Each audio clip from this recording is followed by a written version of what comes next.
Look out.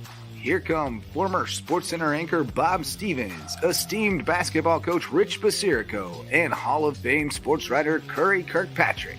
And someone's going under the bus.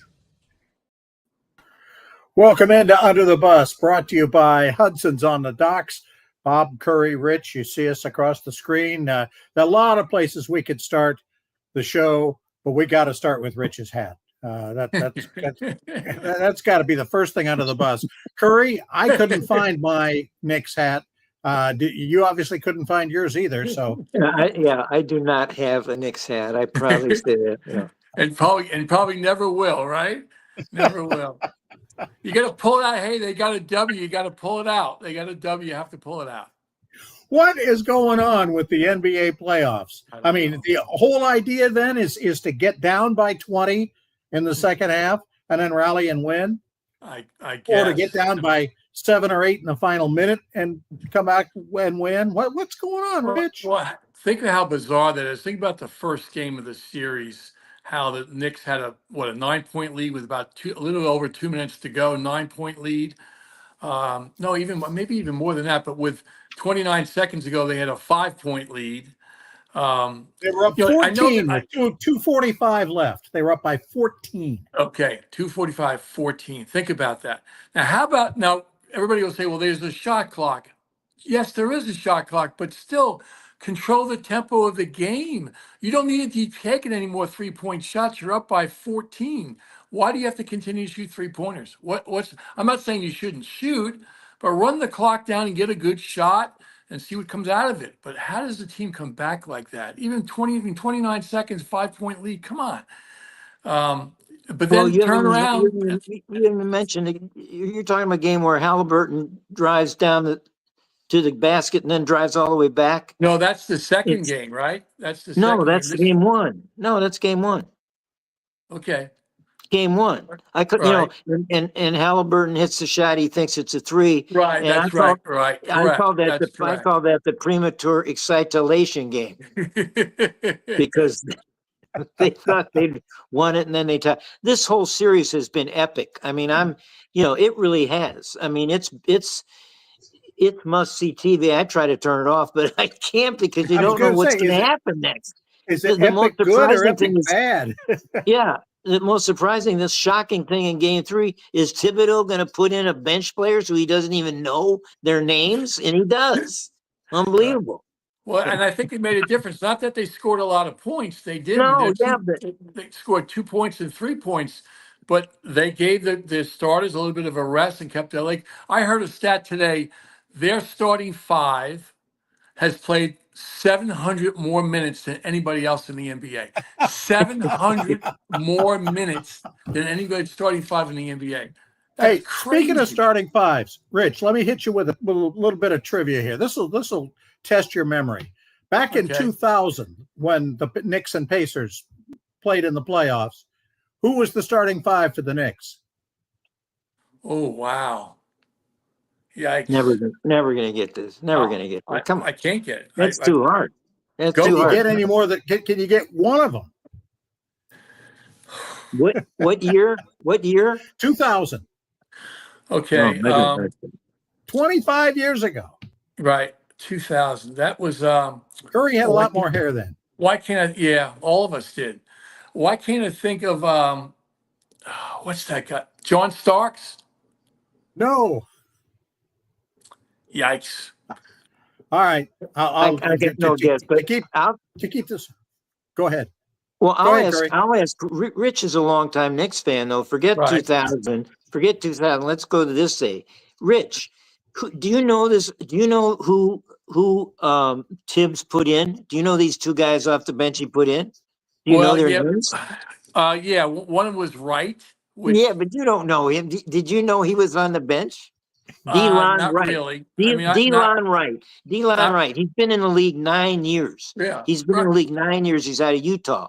And then he has Landry Shamet, 6 years out of Wichita. I knew now, we him don't know Landry Shamet or Shamet Landry. I'm not sure. And I know Tibbs doesn't know his names. So hey, listen, the best quote of the week, the year, whatever, was from Kenny Smith when he said last night at halftime, Tibbs wouldn't play 9 guys in a baseball game. Yeah, it was good. Yeah. That's a good quote. That's good stuff. Well, All right. I thought, I just wanted to ask Rich about Sure. the Tibbs thing with his reserves, because it was interesting to me that they shot. The only New York celebrity I saw in Indiana last night was Timothy Chalamet. Timothy Chalamet. Patrick Ewing was there. Patrick Ewing was there. Oh, he was. Well, Mhm. Chalamet played Bob Dylan He's in the one great of the movie. 5, Rich. Oh, okay. Well, There you go. From There you go. 2000. You got one. Good guess. So Chalamet's movie is a complete unknown, which is a good description of the Knicks bench. But Rich, That's really, true. do you think Tibbs would have ever put those guys in were it not for the foul trouble that No. Brunson had? Because No, I don't think he would have. No, He he was would not. forced. He was forced to. Curry, he's very stubborn. Yep, He's he was really, forced to really do it. stubborn. Yeah. And especially when you hear these analysts and fans and everything else say, he should be playing more guys. He's like, I'm going to prove to everybody I don't have to play more guys and we're still going to win. Hey, when he was winning that last game against the Celtics, they're up, 30, and he still has his starters in with 5 minutes to go. I mean, he did take 2 guys out, but for what reason? They're not Yeah. coming back on you there. He Well, he sticks to his guns, and he's going to prove to everybody I can win with 7 guys. And But the Curry, you're two- exactly right. He would have never played those guys unless those guys got in foul trouble. Never would have Well, played. the two times the Knicks have exploded in this series are when Brunson has been on the bench. Barkley keeps talking about this. Yeah. So, and it seems to me he's suggesting that when Brunson gets back in, he shouldn't try to do everything by himself. There's this. I mean, I know he's a clutch guy, but Rich, he shot air ball in game 2 from about 40 feet when he's trying to get a 3. Could have won the game. Tied again. Last night they were up 2. Knicks have the ball. Brunson drives in. He's got a 10-footer. He airballs it again. That would have given him a 4-point lead. Now, luckily, they went down and Halliburton did one of his weird moves where he drives in. He could lay it up, and he doesn't lay it up. Instead, he throws it out for Turner, who misses a 3. I mean, I don't understand these stars that they go in and they don't, try to. Brunson dribbles the ball way too much. Way too much. Not to mention, Rich, down the stretch. Not to mention, he offensive fouls half the time on those baskets he gets. He gives that need to get separation. He gives the elbow. It's obvious. I'm just, I'm not a Knick fan or a Knick hater, but I can't believe Brunson gets away with this stuff he does. He does. Well, a lot of those guys. But last night was funny. Some of the calls last night where they've been letting so much go in a game. And then last night Bridges drove and they called a foul on him, and then what was Brunson? They called a charge on him, right? And then they kind of what's the word I'm looking for? They oh Lordy, I can't think here for a second. Age is starting to set in. But they put Halliburton on the line on a brush foul at the end of the game. That was ridiculous. Yeah, there were some fouls that throughout the whole series, they let the players play. They let them play. And then last night, for some reason, all these fouls were occurring. But, Brunson, they attacked Brunson off the dribble. 2 reasons. One, they want to get him in foul trouble, number one. Number 2, he's not that good of a defensive player overall. He really isn't. He can't defend off the dribble very well. He can't cover anybody. Come on. You're right. You're right. Yeah. When you really get down to it, they attack him for those 2 reasons: get him in foul trouble, and they can beat him off the dribble. But I challenge anybody right now to tell me what offense either team runs. If you sat down and I said to you, I want you to scout for me and give me the plays that they run, tell me what they do. I tried last night on both sides of the court when Indiana had the ball and New York had the ball, and said, okay, what are they running? If I had to write up a scouting report and present it to another coach, or you guys said to me, give us a scouting report, show us what they do offensively. What the heck are they doing? It's like hand the ball to one guy and go, okay, it's all yours, brother. Do what you want. Seriously, Yeah, yeah. watch the game. Watch tomorrow night and tell me what they do offensively. And then these guys, the analysts talk about we got to defend this. You defend the pick and roll. That's what you're defending, the pick and roll. And what else? What else you're defending? Yeah. I don't. The So kick out three. Yeah. yeah, well, that's right. And they drop down, they sink to the basket, and then they kick it back out. Well, they're not even. How many times does Indiana or New York have posted up and they kicked it inside and they did a drop step or they made a move to the basket? I mean, Robinson made a couple of dunks because there was nobody around him. Well, why were they sinking down so they can kick it back out? Stay at home with those guys, especially the guys Neesmith. Neesmith, stay with him. Why are you stepping off him to help down on inside? Makes no sense to me. Does Indiana still win this series? I think so. Okay. I want the Knicks to win, obviously, but I still think Indiana wins. Yeah. Okay. What do you think, To switch to something important, Bob. Yeah. This was the fourth time that I believe it's the fourth time the Pacers played a game, a playoff game on the day of the Indy 500, and they lost all four. Oh, right. Yeah. And so speaking of Indy 500, my I don't know if you watch this thing, but my boy Joseph Newgarden went out about halfway through, so I lost interest in the Crashers. But everybody it's a cliche now that everybody says you only watch, these fans of racing only watch it for the crashes. I mean, that's the only exciting part. That's what they're watching. I watched that thing. It's raining all day yesterday here in Hilton Head where we were. I watched that thing for about an hour, and it is so boring. I mean, they're right. All I was waiting for was somebody to crash. Well, And my favorite was the pace lap. Then they had a record on the pace lap. Yeah, the pace sitter.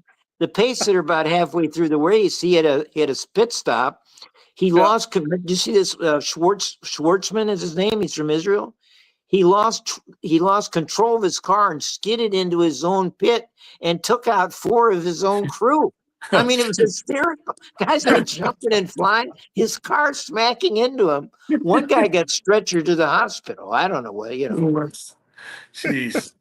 Well, we're going to go back to Indianapolis in a little bit because I think we need to spend just a minute about Jim Irsay, another big story out of Indianapolis this week. Let's go to the other series, though. Let's wrap up NBA. Yeah, Oklahoma City, Minnesota. Oklahoma City, should have this one under control, and yet Minnesota kills them. Think of this. Oklahoma won by 26 the first game, 26. Yep. 15 the second game, and then they lose by what, 42? How does that happen? How can you beat a team like that? When you break it down, Rich, the 4 best teams, and you lose by 42? Yeah, I don't get it. When you break it down, Rich, though, the 2 stars of these teams, if the one guy outplays the other, that's who wins. Yeah. I mean, Gilgeous-Alexander was terrible in game 3, and the Ant-Man went off and got 35, whatever he got, and he picks up his whole team. It's interesting that trade last year, that sent Towns to New York Randall. And sent Randall, who you hated, to Minnesota. I mean, those are the 2 guys in these 2 series, I think. Whoever plays great, Towns brought him home, brought New York home. Yes. And Randall has played terrific series until this series.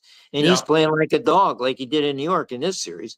So if he supports the Ant-Man, though, Minnesota's got a good chance. Correct. That's correct. Because Randall did have a good game in the last game when they won by 42. Yeah. But he's so up and down. I never was a fan of him when he was with the Knicks. He's so up and down. And if things aren't going well for him, he dogs it. He really does dog it when things are going well for him. He hits a couple of threes. He's terrific. He was that way. He was that way in the first 2 games here against Oklahoma City. Yeah. But Oklahoma City is so good, and they're so good defensively. And to lose by 42? I mean, we're not talking about a high school kids where, are they going to come to play? I mean, they're 16, 17 years old. You're talking about professional athletes playing in the conference finals. It's the top, the 4 finalists, the 14, the final 4, and you don't come to play? Come on now. Gee, and those same guys will be in the front office knocking on the door wanting a raise in their salary. Oh, yeah. Because they're not getting paid enough. All right, we still have baseball to talk about. We still have football to talk about. We still have French Open tennis to talk about. All of that coming up. Let me answer the trivia question I asked Rich earlier on. Yes, Patrick Ewing was one of the 5 Knicks starters in 2000 against the Pacers in the playoffs. The 2 forwards were Larry Johnson and Latrell Sprewell. Wow. Guys, you know. The 2 guards were Allen Houston and Charlie Ward. How about that? Heisman Trophy with Charlie Ward. Charlie Ward just took a football coaching job, Charlie Ward. That's right. Rich, we're all getting old. We are. I mean, those names, you could have given me a week and a half, and I couldn't have figured that out. All right. We're going to throw ourselves under the bus then for not getting that right. We're going to come back and talk football, the tush push. And we'll talk a little. I got questions for Curry about the French Open. We'll talk some baseball too. When we come back, Under the Bus, brought to you by Hudson's on the Docks. Go to hudsonsonthedocks.com.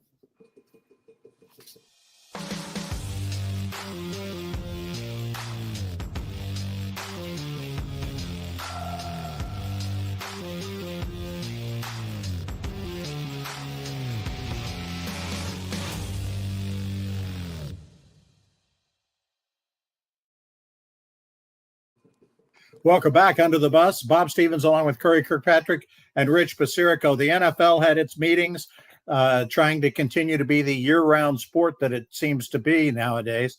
One of the things they did was they did not overturn. The majority of the teams voted to ban the tush push, but not enough to finish it off. So the tush push lives. Curry, you excited about that? No. 22. No, it's obvious. It's obvious the league wants to get rid of this. I mean, the vote was 22-10. They need to. That's 22 owners hate this thing. They needed 2 more votes, and apparently, Jason Kelsey, did you hear of the Eagles? Gave some emotional pitch in his suit, and he got down in the stance, and he apparently passionately defended the tush push and said, you can't get injured on his play. Well, that's ridiculous. But, there are no stats that say they're injuries. So, the NFL is using that. People that vote for it are using that figure to keep it on. But I have never liked it. I don't think it's a football play. It's a rugby play. It always will be. And I remember when I first saw it, I thought it was illegal, which it used to be, but I don't like it. What do you think, Rich? Well, here's the only thing. I know there are teams that do not like it. I don't really like it either. But why don't other teams do it? Why don't? I know Buffalo. I think it's the second most team that does it the second most times. Yeah. But why don't other teams do it if it's that successful? I mean, Philadelphia has a secret. Because they don't have big, strong. They don't have big, strong quarterbacks. That's. Well, there are other quarterbacks that are strong. I mean, there are other quarterbacks in there. They have a great offensive line. I get that part of it. But there are other teams in this league that couldn't do what they're doing. I mean, maybe the Giants couldn't do it, or the Jets. But there are other teams in this league that definitely do that. Why don't they do it? It doesn't. If it works because that well, if they did, if enough teams could do it, they would get it banned. I mean, then they'd say, all right, we all know how to do this. Let's just throw it out. By the way, nice hat change, Rich. Are we going to get that all night tonight?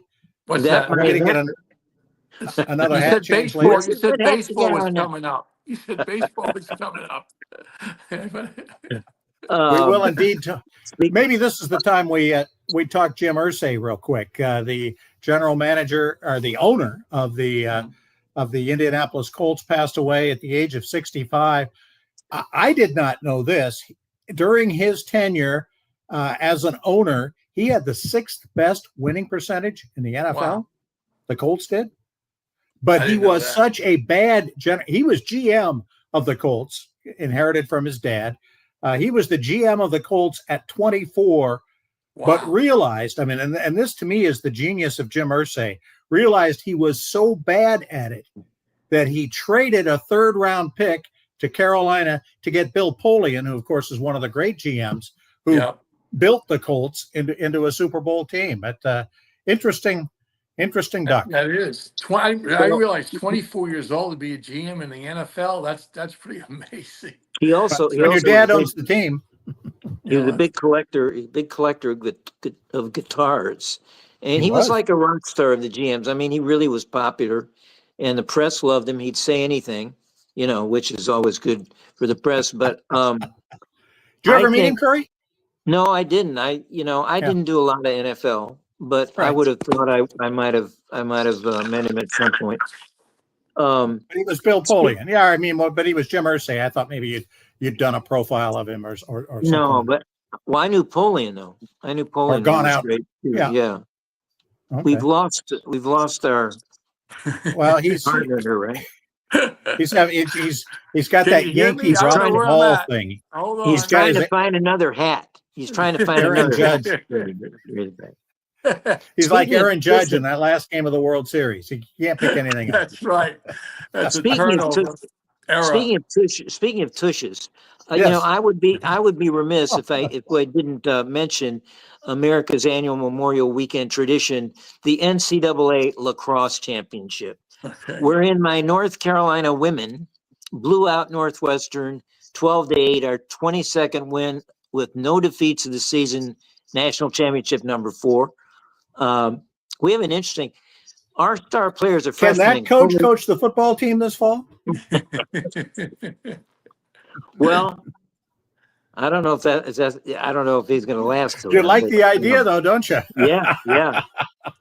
We have our star is a freshman named Chloe Humphrey, and she's the youngest of 3 sisters who play on this team. Wow. And Chloe got 4 goals in the championship game, had 90 on the season, Wow. and her sister Ashley had 4 assists in the championship game, and she has 90 assists on the season. I mean, these numbers are unbelievable. These girls have, of course. And then Cornell beat the Maryland men as a side highlight. We can just throw that one away. Oh, by the way, one more NIL deal for these 2 sisters. What are they making? I don't know. Bob, you always go there. Before we get off North Carolina, Yes. I must report that the Tar Heels won the ACC championship, blowing out Rich's Clemson team. That's right. They did And blow them out for sure. Both of them are going to host regionals, though. So we'll see how much. Isn't it interesting to you that Vanderbilt is the #1 baseball team in the country? They're seeded #1 in the tournament. I mean, Vanderbilt. We don't think football and basketball. Vanderbilt can't even squeeze Pitchers. anything. Right. Is that what they get? Pitchers? Oh, their run of like top 5 in the draft pitchers is crazy. The last 5, 6, 7 years. It's a bunch of big names. I'll research it for next week. I'm sure a bunch of our listeners know them, but they're terrific. But talking about college baseball, here's a question for you. See if you know this. Which team right now presently has the longest winning streak in college baseball? It's 18 games in a row. I wouldn't have guessed that anybody's won 18 straight. I just read that the other day. It's I can't remember now. You give up? Somebody out of the not anybody in the SEC, probably. No, not SEC. Coastal Carolina. Is that right? Coastal Carolina, and they're hosting. They're hosting one of the regions. Are they getting a regional first round? Yes. Okay. Yes. Good. They're good every Good for year. them. I mean, there's another team that's good every year in baseball. Yeah. But think of that, Coastal Carolina. When you think about college baseball, you don't think about that. But they won a national championship, about 6 years ago, I believe it was? Yeah. The Chanticleers. The That's Chanticleers. One of the great mascot names. To show that we are, since Curry was kind enough to mention the team that won the men's lacrosse championship, we should also remind folks, Oklahoma will probably win the women's softball again. They're hosting it in Oklahoma City, the World Series. They won their super regional or whatever. And how about Liberty beat Texas A&M? Texas A&M was the first #1 seed in the women's tournament to ever lose that first regional series. Wow. They lost twice to Liberty, who then went up and lost to Oregon, and they're done. But wow, crazy stuff. All right, shows that we're equal opportunity employers here. That's right. We'll come back. We'll talk baseball and the French Open. And you know what? Maybe we could do this week, or we may have to wait. Flag football and the Olympics. We'll talk about all of that and throw some more people under the bus when we come back. All of this brought to you by the great folks at Hudson's on the Docks. Visit hudsonsonthedocks.com.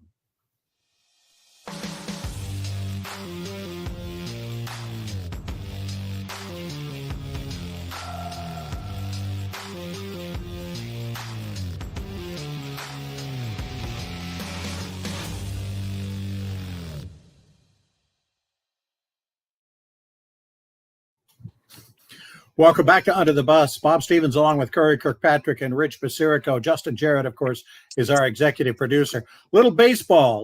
The Guardians, who are playing on the screen behind me, have scored a couple of runs after Tarek Skubal. How about this? They call it a Maddox, and it was apparently the best Maddox ever. He threw a 2-hit shutout against Cleveland yesterday in 94 pitches and struck out 13. So you have to throw a shutout in under 100 pitches, a complete game, to get a Maddox. He did it on 94 and struck out 13. That's 39 incredible. Of the pitches right there, just in strikeouts. Right. How long was the game? Is it a Maddox if it's under an hour or something? It didn't take long. It's close to that. One more Cleveland baseball item. Enough. I just want one more baseball item right in Rich's bailiwick here. Aaron Judge, his numbers now. This guy, crazy. If you play out his numbers, he's going to be what, 400 hitter, 55 home runs, something like that, 140 RBIs. Yeah. Somebody wrote a story that in the last few weeks that he might be the best right-handed hitter of all time. They're comparing his numbers to Mays and Aaron and the great Albert Pujols, Mike Cardinal, and then Bob Ryan, a historian, brought up the other day. He started sputtering off the numbers of Rogers Hornsby, the great Cardinal second baseman, the Raja, who. Rogers Hornsby hit 400 3 times. His batting average was 358. Can Judge be better than these guys? No, I don't think. Judge it's unbelievable right now. He's the leader of batting average, hits, home runs, RBIs, and runs. And this is a quote. He came out just the other day and says, "I don't feel too great at the plate." Well, if you don't feel too great at the plate, hitting that way, my God, what's going to happen when you feel great at the plate? Curry, I don't think he hits 400 for the year. I think it's just really hard in today's world to do that. How about this? I don't think he wins the batting title. He probably doesn't. He's batting 397 right now. But he's already headed down. But the closest guy to him is 350. So he's almost got 50 points on, 47 points. It's going to take a couple of weeks. Yeah, for sure. He's a terrific kid. You know what's even better about him? He's a great teammate.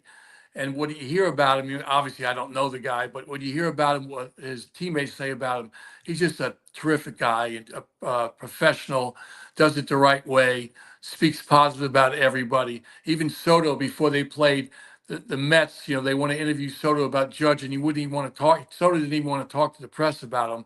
And Judge is there telling all the good things about Soto, what a hitter he is, what a player is, and that type of thing. He's a terrific, of course I'm a Yankee fan, but I think he's one of the best. Great human being. Is he as good a human being as Neesmith? What would you say? What would you say? I don't know. I guess they're pretty close.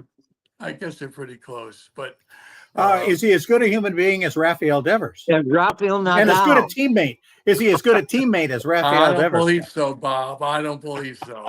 But now he's hitting the heck out of the ball. What is it? His first 15 times up to bat this year with the Red Sox, he was 0 for 15 with 12 strikeouts? Something like that, yeah. Yeah, kind of crazy. But he's not wanting to move around. Now what's his name that they did sign that caused all the furor in the first place? The kid from Houston. Right. He's on IL. He's on injured list now. Yeah, but Devers, but they're going to keep him right where he is. They're not going to.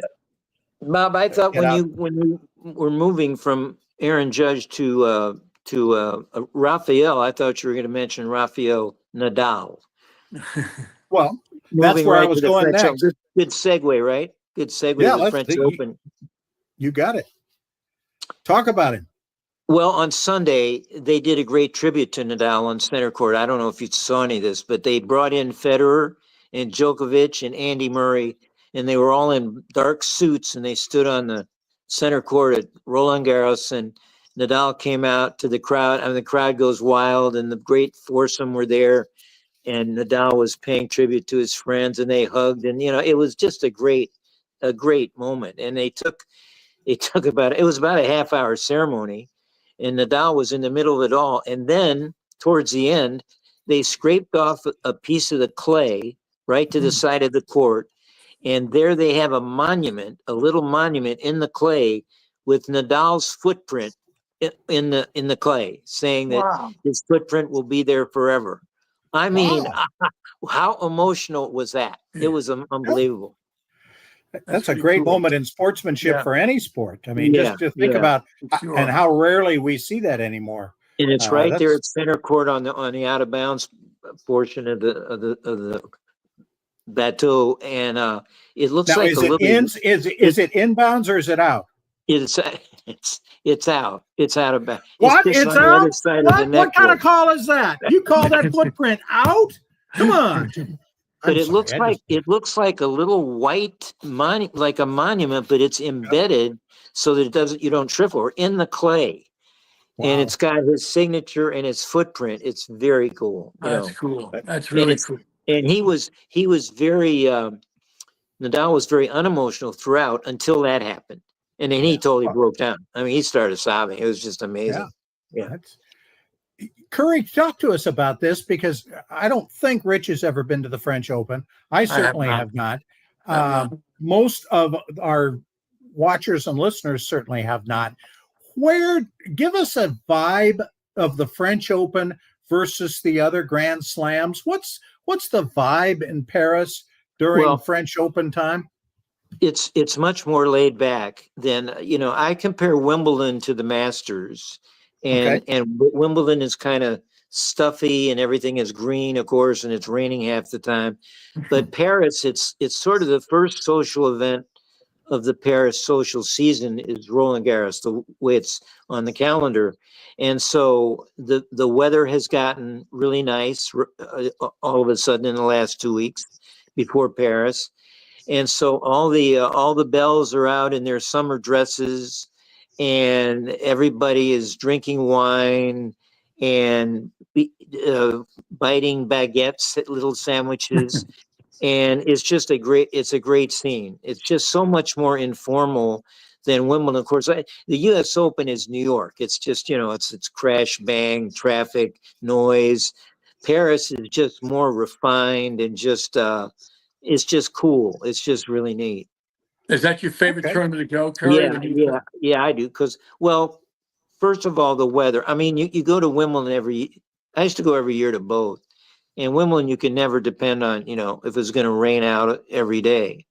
But Paris it was so, I can't kind of explain. It was kind of you're breaking out into the summer when you're, the French Open. It's right on the verge of summer, spring and summer. And, it's just a great scene. It's hard the atmosphere. So I've never been to the Australian, which is more like, as I understand it, it's becoming more and more like New York, because it's a big city and there's huge crowds, and they walk to it, and it's 110 degrees every day at the Australian. Middle of the summer, yeah.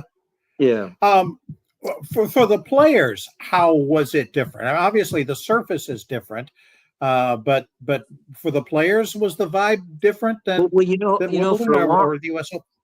For a long time, up until I started covering, which was in the 60s, a lot of American players didn't go to Paris because they didn't know how to play on clay, especially the red clay, which is much softer and heavier than the green clay, and they weren't very good on it. And we didn't have any, very many winners. For instance, McEnroe got to the finals of the French one year, and he choked it up. He was 2 sets ahead of Lendl. He choked, lost in 5. He never, ever got to the finals again. Connors couldn't get anywhere in the French Open. He used to get beat by people like Manuel Orantes, the great Spanish player. He used to get beat 2-2-2, and he'd go so angry, he'd be firing his rackets in the locker room. I mean, but then they started offering so much money, and the French, of course, it was a major, and the whole American aspect of it changed because all our players started to play there. Of course, Chris started playing in the 60s, and she'd about win I think Chris won 7 or 8 times. So, and she was a great clay court player. And I think that brought the women's side of it. The women started playing, all the women started playing there, the American women. Interesting stuff. I just, go ahead, Rich. Yeah, a lot of players on the tour are not, if they're not European or South American, they don't really know how to play that well on clay. You just don't see many of those in the top 10 that aren't either European or South American. I was going to say, does the French mean a lot then to them, to the European players and the South American players? Well, it's bigger. I think some of them considered bigger than Wimbledon. I'm sure Nadal, when he started out, would rather win the French Open than win Wimbledon. And there were great, I can't remember the guy from Brazil. There were great South American players. The French and Roland Garros was their Wimbledon, because I mean they weren't grass court players, just on the opposite. So they had no chance to win Wimbledon, but they could, they had a great chance at Roland Garros in Paris. So there is still that big sector, a division between, clay court players who have a shot in Paris and hard court players who have a better shot at Wimbledon. Well, Curry, who do you think, in terms of the players, where do they prefer playing the most? Like, what's their favorite tournament to play in overall? Well, as I said, it depends on if you're. I still think that European players and Spanish, I mean, and Southern European especially, and South American players love the French Open because they have a great shot, they think, on clay, because they've grown up on clay. I think, but the jewel of all is still Wimbledon. I mean, it's the World Championship, as they say, and but a lot of players don't have a shot on grass either. It's a ton of players don't, because they play so few tournaments on grass. Right. I mean, they play 3 weeks on grass. That's it of the tennis calendar. Interesting stuff, and a great perspective to bring us. Final thoughts, last under the bus. Rich, you got anybody to throw under the bus? The thing that's yes, I do. Baseball, the Colorado Rockies. Good How job. bad are they? And they beat the Yankees one game. They beat the Yankees. I think they have 9 wins now. It's the worst start in 50 games in the history of baseball. I think they're and they're bad. I mean, they're not just unlucky; they're truly terrible. Yeah. That's they really are. It's hard to argue with that one. Curry, you got anybody? I'm just thinking. I'm trying to think back to the tush push, which I really don't. The thing is, I don't think they could have changed it this year just because the Eagles had won the Super Bowl using it. If a team wins the Super Bowl next year, doesn't use a tush push, then it's gone. I think. I mean, it would have been a bad look. People would have said, "Well, the Eagles, you're trying to punish the Eagles," so they couldn't have done it anyway this year. But how about if we make them run the? I am a believer that the game adjusts to itself back and forth. Defenses are going to figure out how to stop it eventually, right? I mean, you're a coach, Rich. Wouldn't a coach? I mean, you would think that, and if they can't stop them, then that's why other teams should do it, right? Yeah, if they can't stop it, right? There you go. So I think somebody's going to figure out how to stop it, and I think we should do the same thing, right? If I can't stop you from what you run offensively, basketball, whatever sport it is, then heck, I should do it too, shouldn't I? If I can't stop you. You would think. I would think that would be a way to go. So I think the Eagles should be made to run the tush push, and then when people stop it, then they'll be stopped 4th and 1 at the goal line all the Yeah. time. All right, I'm going to throw the NFL under the bus for a different reason, and that's bringing flag football into the Olympics in 2028. I love the idea of flag football nationwide, worldwide. That's the way for the NFL to expand the sport, is to get some of the contact out of it and make it flag football. But A, somebody's going to get hurt, and B, it's worse than, when we dream teamed the basketball thing. This is the dream teaming football. Too much. Yeah, I agree. Yeah. Yeah, silly. All right. Down with So they flag go under the football. bus. Down with flag football. Yeah, Down with flag. I'll In be the free, Olympics, Paul. at least. All right. Hey, we will have a whole group of folks to throw under the bus next week. The Guardians are still down 6-2, but they're not giving up. They had to, after playing Scooble yesterday and getting shut out, they had to face Yamamoto of the Dodgers today, who is almost as good and right-handed, but they got him out of the game, and so they're at least being respectable. So I'll take that and not throw them under the bus. Thanks, guys. It's been a lot of fun. Let's do it again next week. Sounds good. Enjoyed it. Take care. All Thanks, right. guys. Under the Bus, brought to you by Hudson's on the docks on Hilton Head Island. Under the Bus is a production of the Loco Media Network and is filmed on the Hilton Head Island campus of the University of South Carolina, Beaufort. The executive producer is Justin Jarrett, with assistance from Trey Ramsey, Mahogany Hickman, and